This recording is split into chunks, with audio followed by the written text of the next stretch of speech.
the Ace of Cups. And let me tell you how and why people underestimate it or don't understand it, right? You want all these cups. You want all 10 cups, don't you?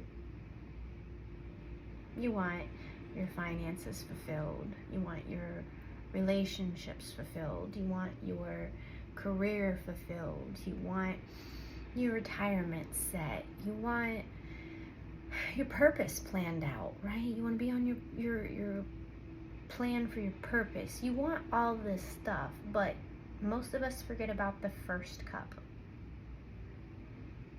Your cup. The self-love cup. The cup that you can't provide anything for anybody else of substance until you get this cup, right? The secret is self-love. It's the first cup everyone forgets. They're so worried about all the other cups. You can't achieve all the other cups until you've achieved self-love, until you've obtained the obstacles, obtained the strength to persevere, obtained the knowledge to not do it again, and the passion to do it again differently, right? The Ace of Cups, the one that everyone forgets because everybody wants the 10, right? Self-love. Self-love. Confidence radiating from you, right? I had a medicine woman sit down with me just last week, and she explained how the Ace of Cups for us is different.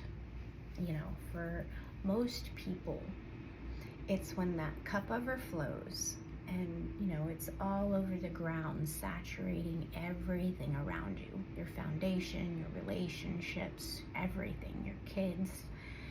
And you can water to then supply the life cycle, right? But when it comes to teachers or practitioners, right? Not only do we need to have our cup overflowing, but when it comes to having those classes and having a room where we practice daily to help other people calibrate and clear their energy and whatnot, we need to make sure that we have a cup that's filled for just them, right? Not only our cup, and make sure that it's overflowing, but we need to have a cup that when it is overflowing, we can set aside for that practice, because we practice a little bit more. No, we practice a lot more. We practice daily. We practice on ourselves and we practice on other people, and that requires a lot of self-love.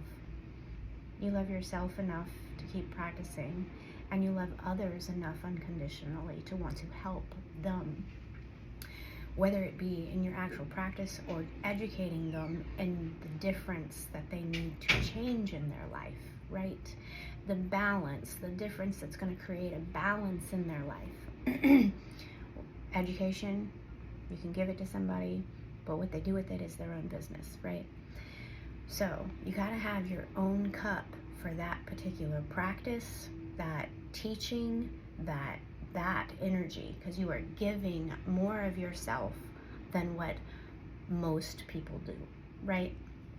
So it was a really great explanation of not just making sure that you love yourself and that you're working on yourself and that your energy and your love is overflowing for other people to nourish their ground, to water their roots, right? The Ace of Cups, the one that everybody looks over, but the one that everyone should look at. Because really, none of the other cups fill unless you've filled this one. I hope you enjoyed this message. I hope it resonated with you.